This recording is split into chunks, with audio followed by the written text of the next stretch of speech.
What is up, everyone? And welcome back to McKiLL TV. Hope everyone had a good holiday season. I know I'm very happy to be back, and today I wanted to look back on a game from 2005. One of the first titles I ever played on the Xbox 360 console. And yes, we are looking back on Condemned Criminal Origins today. People are scared. We need to get this one. Follow me, bodies this way. Condemned Criminal Origins is a first-person survival horror game developed by Monolith Productions and published by Sega. The game was released in 2005 for the Xbox 360 console, and also received a PC port a year later. A game that was inspired by thriller-style horror films such as Silence of the Lambs, Seven, and the Saw franchise. At the time, back in 2005, Condemned Criminal Origins was a breakaway from the typical survival horror style, bringing something new and fresh for the time.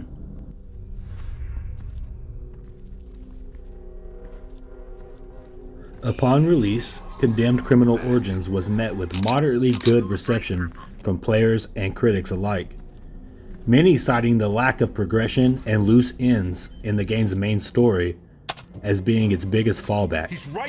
Although what many praised the most were the game's straightforward, easy to pick up controls, as well as a fresh approach to survival horror genre. Although the game is entirely in first person, it isn't your typical first person shooter style of game. Weapons such as firearms are present, but are uncommon. As the player will find, most of the combat in this game is melee style, with firearms being extremely scarce throughout the duration of the game. Firearms that the player can and will eventually find will only have a few rounds of ammo, so the player must be cautious of this and only use firearms when in complete danger. As there are no ammo drops for firearms in this game, once a gun is out of ammo, it is no longer useful, although the player can then use the empty firearm as a melee weapon option if needed, but this usually is a last resort due to they do little damage as a melee weapon before they eventually break completely. Thomas, Dickinson, there's one coming your way. Addict amped up on something. Federal agent, come out peacefully or I will use force. So like I said, the focus of combat here is to improvise using melee weapons found in the surrounding environment, allowing the player and the AI to pull weapons from many different areas and objects like pipes, locker doors, shovels, and 2x4s, just to name a few. And all weapons found throughout will display a small stat screen for comparing weapons by strength, speed, durability, just to name a few, so that the player can decide if a weapon is worth picking up, or they can compare it to the weapon they are currently using. How does it feel to be on this end of the gun? But listen, you bastard. Don't mess this up for us. We are both on the same path of righteousness. Thomas!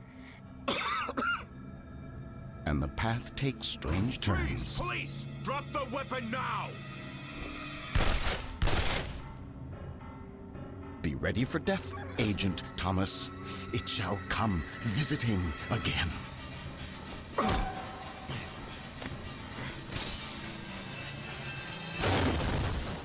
The player also will have access to a taser, which can be used as a secondary weapon that will temporarily stun enemies, so that the player can use this opportunity to either finish the enemy or take an enemy's weapon. Using the taser will stun enemies and cause them to drop their weapon.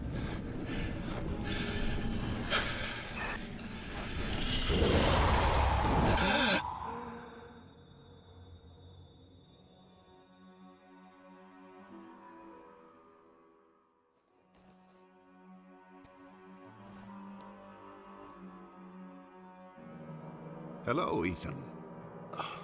Who are you? What is going on? Calm yourself. My name is Malcolm Van Horn. I was a great friend of your father's. Yes, I remember you a long time ago, but why are you here now? Last night, well, I was nearby. An unfortunate scene. You did your best, but it could not be helped. The detectives? They're dead. Shot with your weapon. and you will be blamed for their deaths. Ridiculous. I'll just tell them. What? Tell them the truth? They have already decided the truth. This is insane. I can't just give up the Bureau. It's already been taken from you. Now join me and help yourself. Open up, it's the police. Damn. Take your bag and head across to the metro station. I will meet you later. Agent Thomas, you know you're in there. Open up now.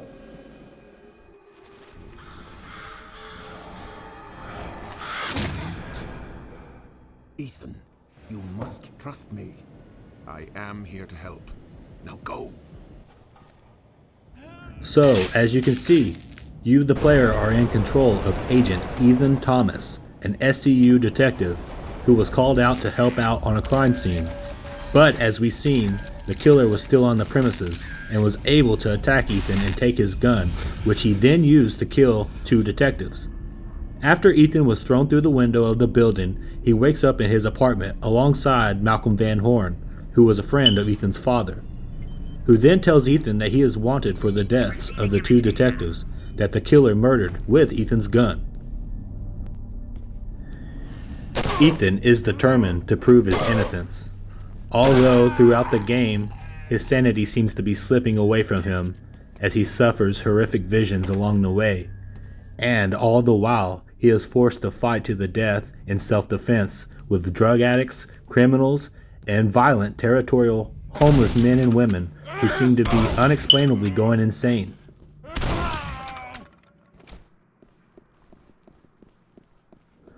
The entire game takes place in derelict urban environments with minimal lighting. The player must use a flashlight to navigate many of the darkened corridors while dealing with frequent enemy ambushes.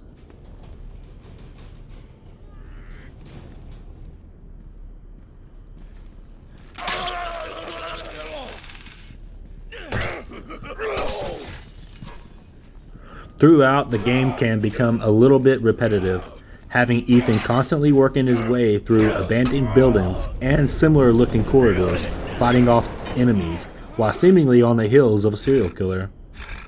Where the game can become repetitive is with the combat.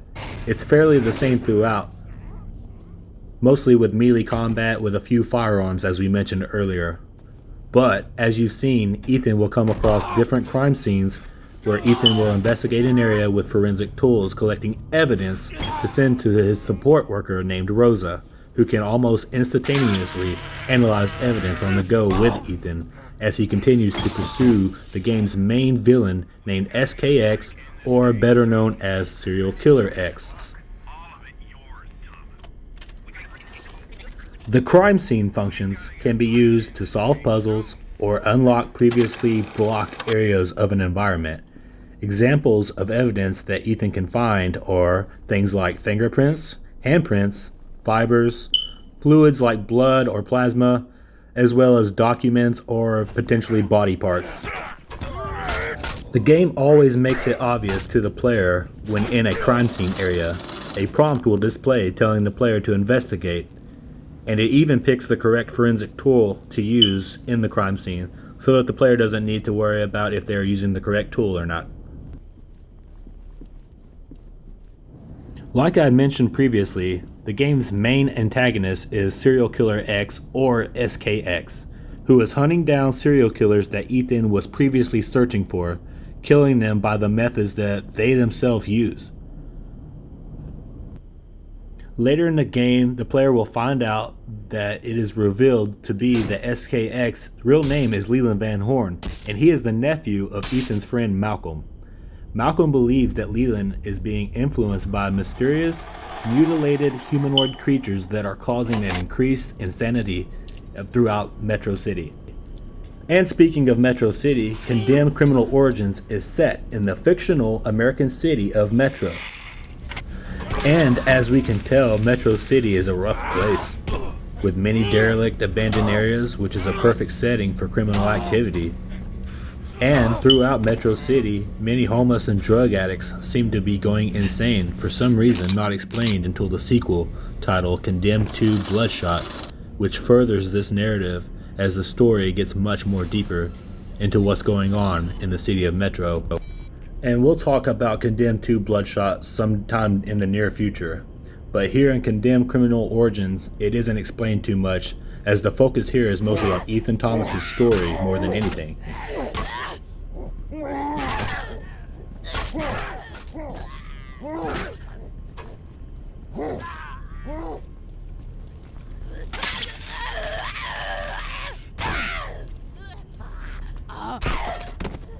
Many fans of the game may or may not know this, but Condemned Criminal Origins actually had a prequel. It was a 6-part episodic online game, and it was released on the Condemned Criminal Origins website. The protagonist of that game was Agent Mallory, who is searching for a serial killer. In the last episode, Mallory is killed by serial killer X, and the game ends where Condemned Criminal Origins begins. Also, another little fun fact that fans of the game may or may not know is that Condemned Criminal Origins was originally known as The Dark, quite far into production. Under this name, the game was largely similar but differed in several key areas. The player character was known as Agent Cross, and the game appeared to follow him on a government-sanctioned investigation or investigations, rather than acting as a rogue on the run from the law. But, however, ultimately, I think Monolith released the game that they had originally wanted. I don't think this game would have had what Condemned Criminal Origins had. It sounds a little goofy when you read what The Dark was going to be. So I think that Monolith made a really good game here. Ethan continues to track the matchmaker and serial killer X as he finds himself in Bart's department store. He soon learns that the killer is interested in Ethan's SCU career, and he'll later find the body of the matchmaker who was killed by his own methods in the department store. Right-handed print, missing the right index finger. This matches what we got from the crime scene. I processed all the prints, and Thomas, the print you got from the tape recorder at the metro station isn't on this hand. I don't get it. What does that mean? I'm not sure. I'm just saying that the print from the tape recorder wasn't made by the same hand.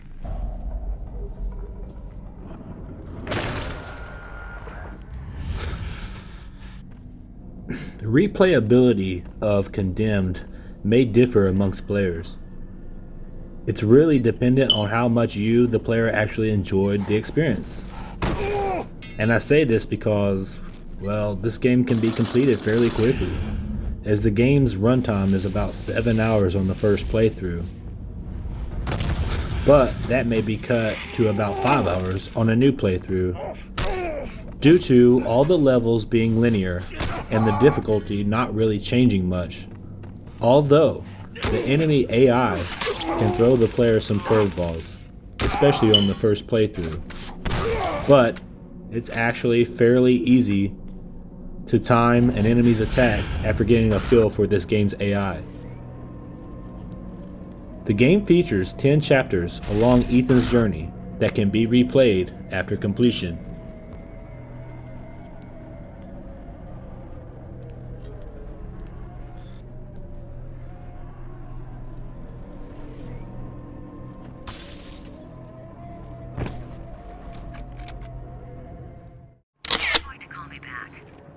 Sorry. Now for some of my personal thoughts on Condemned.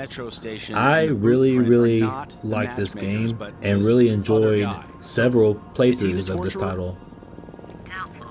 I can see where some people would find this game repetitive, or maybe the game's story doesn't hold up several years later for some, but for me it was the experience of the first playthrough.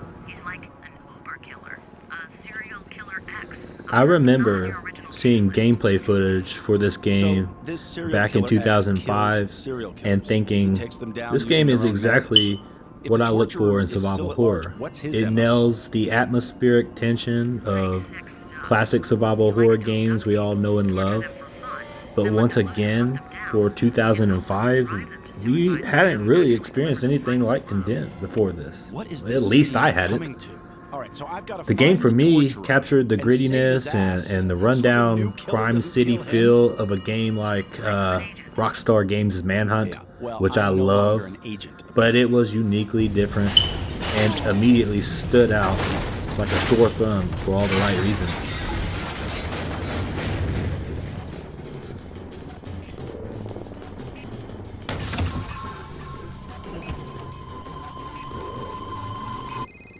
Shit, what the hell was that? Thomas, I'm at the library. Where are you? Rosa, be quiet. Hormone and muscle densities are off the chart.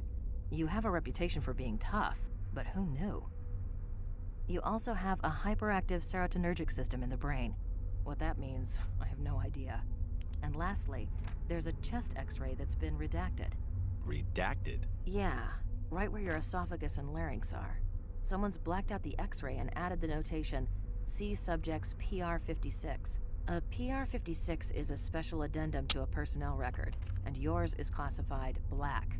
That's pretty top-level security, way beyond either you or me. Our government is awfully interested in you. I didn't know. As the game's Well, story I do. unfolds, you Maybe I begin shouldn't to have told learn you, that but Ethan has there it is. some interesting characteristics, and that the government knows of this, and has special interest in Ethan's biological makeup. But that isn't explained much further here until the game's sequel, Jeez, Thomas, where it okay. becomes the focal point like of you were about Condemned to faint 2's there. story. Come But on, we'll talk let's about get this that over in a with. future video. Scavengers looking for parts to sell, or just maniacs destroying things. We have to find a terminal that isn't damaged. Throughout Ethan's journey, he will have several horrific visions of a demonic humanoid being that seems to show itself to Ethan at key moments throughout the game's levels. Towards the end of the game, Ethan will finally get to confront this humanoid being in the final fight of the game. And taking a short break in my commentary here, I just wanted to say if you're enjoying this video so far, hit the like button. It really helps out my channel. And also 8 subscribe years for more ago, videos like put this. the kid and I the also want teacher to at the mention same that you can school follow in me over on Instagram 1987. for updates on the channel. There I post about upcoming videos as well as announce when new videos drop. So follow me on Instagram at McKiLL TV, McKiLL_TV for news updates regarding this channel. Anderson, Now back to the video. There's a lot of Carl Andersons, but I bet this is our guy. He was enrolled or So I kind of sentenced to an wanted to educational mention rehabilitation that center and technically severely troubled. Condemned Criminal St. Joseph's Origins Secondary is on a survival Northeast horror 57 game, in Fremont. and it does It's been fit the closed for 5 genre, years, and no wonder. but is That's it one of the worst actually parts of scary? town. It's him. Well, He's been listening to I us. would say no, not exactly. It is almost literally a crime thriller of sorts, more or less, with horror elements. And it does succeed in creating tension with its atmosphere that it pushes on the player to create an immersive experience, especially upon the first playthrough. And yes, I know, I keep circling around to the first playthrough. I brought that up several times, but I do truly feel that that is when the game really hits its stride, when you don't know what to expect. The game can do some really cool things for a 2005 title. The game mostly relies on jump scares and surprise ambushes from enemies. It uses those style of tactics to scare the player more than anything else. And that's, not necessarily exactly a negative thing. It's just that it can become predictable later on in the game's runtime. You kind of start to expect these things.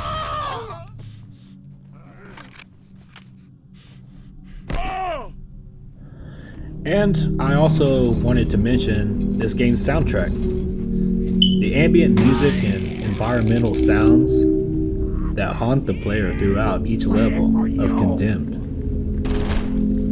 Some levels the player will only hear noises from the surrounding environment, and in other levels the game will make the player feel uneasy with a haunting ambience, which can ramp up during moments like crime scene parts, or when the player is being ambushed by enemies. It's not much, but it does a great deal at setting the mood for each environment and situation throughout. St. Joseph's Secondary School level is one of my favorite levels in the game. This level is not only one of the creepiest parts of the game, but it has some really cool supernatural moments during this level as well. A mini boss fight of sorts with an insane lunch lady, which I always thought was cool.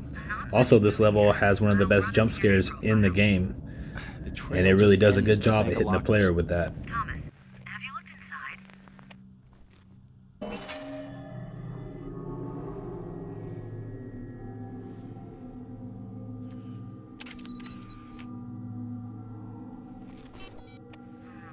I believe you found Mr. Tibbetts. Image seems to match personnel file. It didn't come through properly, though. Can you take a close-up?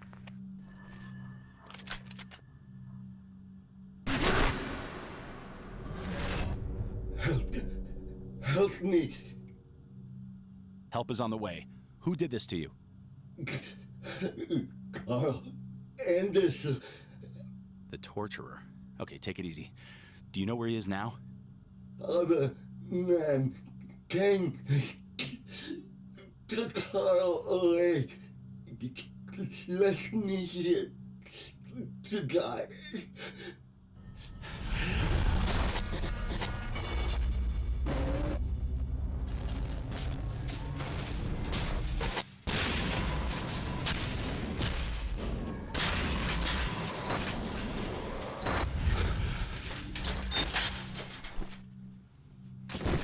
Rosa, send an EMT immediately. Cancel.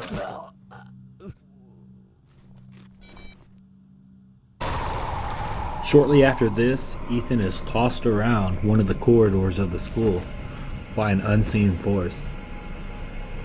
This is a cutscene really, so there's nothing the player can do but watch. But it's moments like these you see Ethan is slowly descending into hell and struggling to keep his sanity as he continues his investigation. We got it. There are no currently licensed fruit orchards in the town or the surrounding countryside of Briar.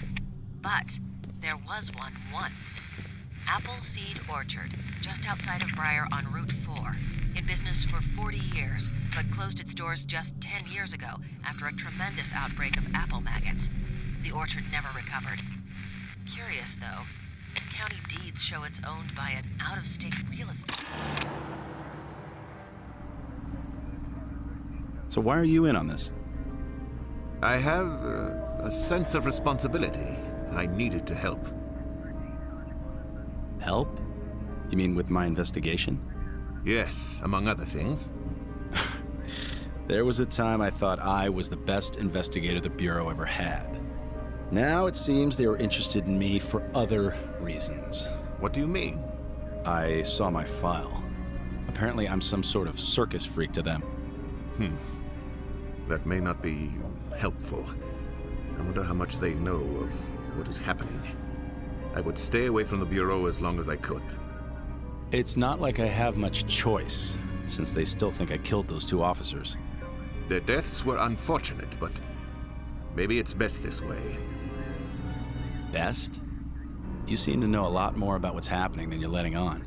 This is Appleseed Orchard Estate. Stay on your toes. I'll drop you off at the house and head over to the barn. I'll meet up with you later.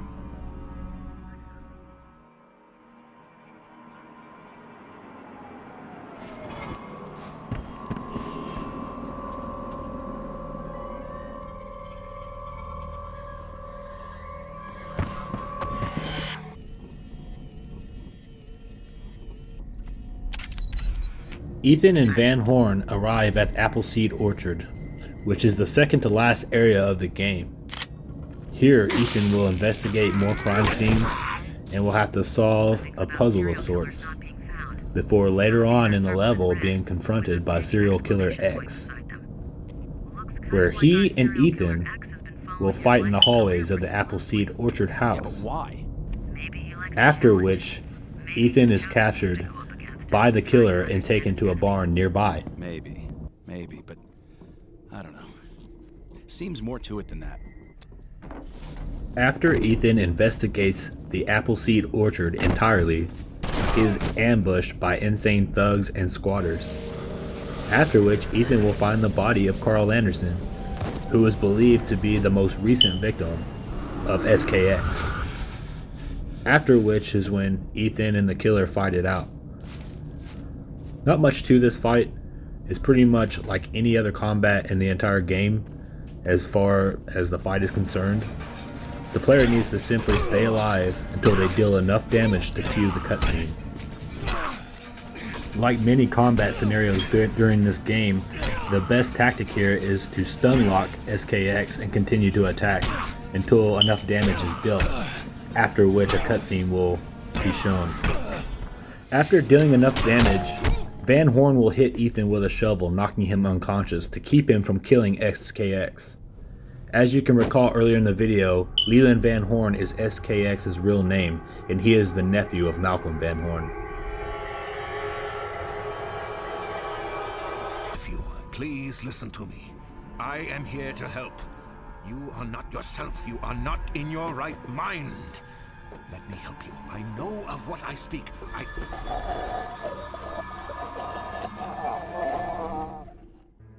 Welcome to consciousness, my friend. Though you won't enjoy it long. We were good in the beginning. But you turned out to be kind of a failure, didn't you? You still don't get it? I've been using you, Ethan Thomas. I watched you and followed you and used you to find the serial killers you so desperately sought and then killed them. Okay, I must admit, I was a bit dramatic. Killed them the same way they'd killed their own victims. A bit of fun, you know. I got good at it. Shame it ruined you at the Bureau.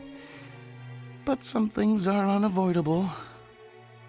Of course, since you're no longer going to be any help, there's no reason to go on this way. How would you prefer to die? And I didn't like the torturer's methods much.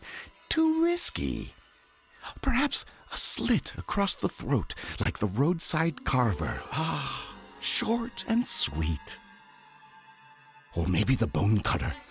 Neatly dissected the body, removed the internal organs, and labeled them for the police to find. Oh, yes, he was one of mine, too. We were so close to him, but I got there first. Perhaps it would be better if you lost a finger. Watchmaker!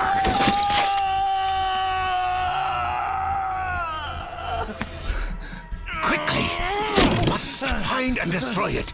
It has caused all this madness. Go, kill it, now! You belong to us, Ethan. You have always belonged to us.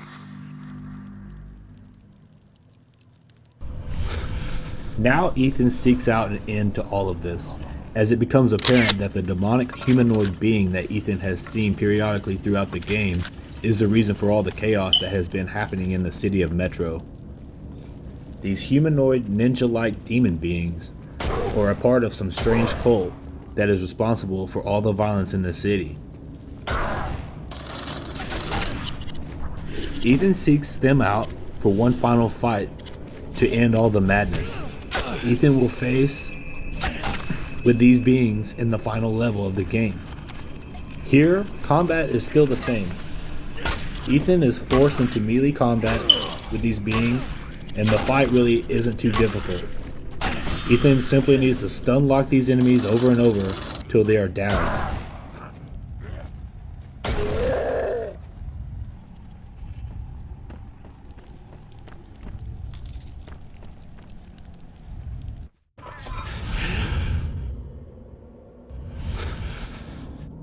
This is the final fight in the game. These guys are tough and can take more damage than normal enemies. But it's easy enough as long as you keep an eye on your health bar. After this, the game is over, and the final cutscenes will play. Condemned, in my opinion, is a really cool and dark game, and I really enjoyed looking back on this title. Something that you can look forward to in the future is that I do plan on covering the sequel, Condemned to Bloodshot. And who knows, maybe in the future we'll get a Condemned 3. But I wouldn't hold my breath for that.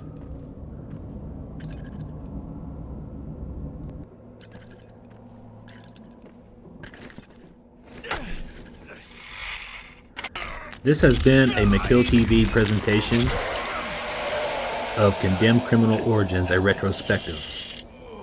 If you enjoyed this video, please like or share. It helps the channel grow and helps more people see the video. And also, if you enjoyed the content, you can subscribe to the channel. I do more games like this. In this video, I just wanted to look back at a game I really remember enjoying, and I tried to cover as many things about this title as possible, while also giving my own feelings and opinions while we discussed gameplay, atmosphere, and story, amongst other things. Hope you guys enjoyed it. Until next time.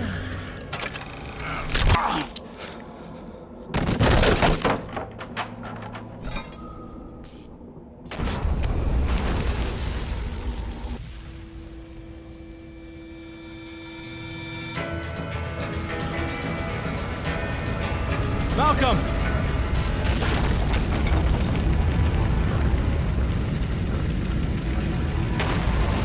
Malcolm!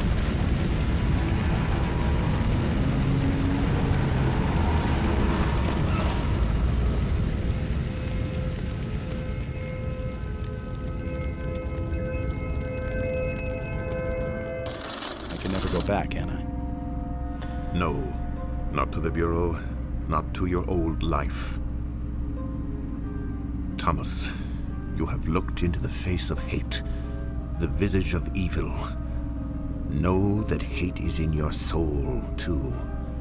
It is, sadly, everywhere. Mastering one's fear and controlling one's hatred is perhaps the most difficult thing one can do. Well, at least it's over. It's dead, and the killings will stop.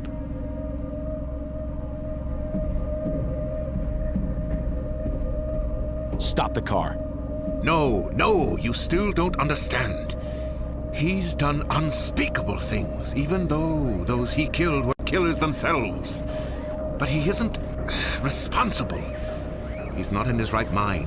He's... Stop the goddamn car now!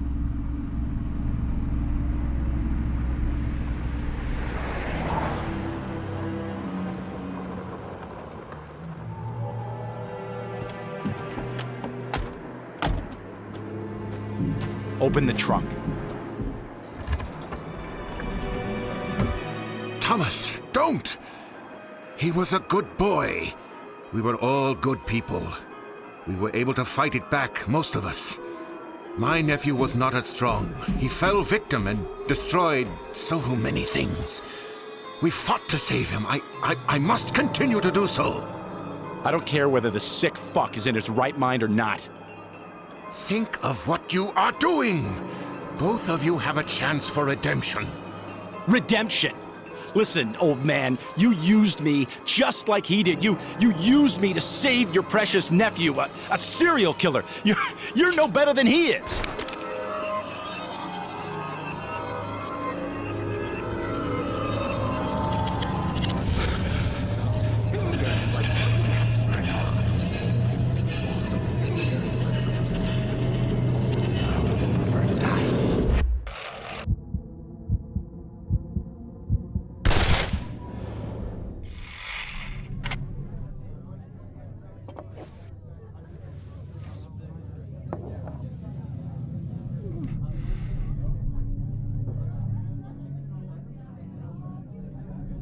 You really know how to impress a lady, Thomas.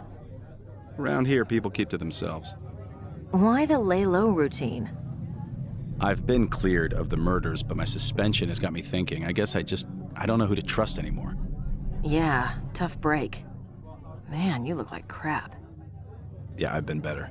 You said you found something interesting? Yes, very odd. A cult seems to be behind all this.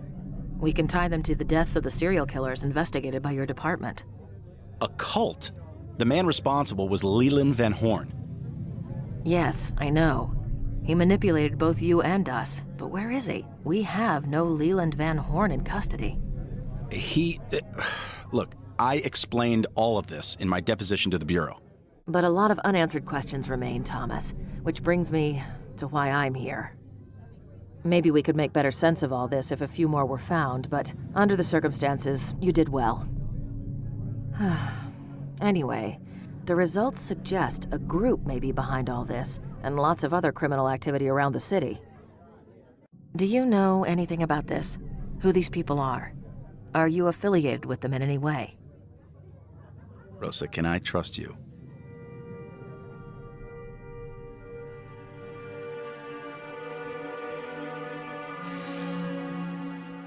Of course you can trust me, Thomas. We've been through a lot together. Look, I have no idea what any of it means. Something weird, something unexplainable happened during my investigation, but truthfully, the questions you ask, I can't answer. I'm sorry, Rosa. I'm sorry too, Thomas. I really am. Take care of yourself.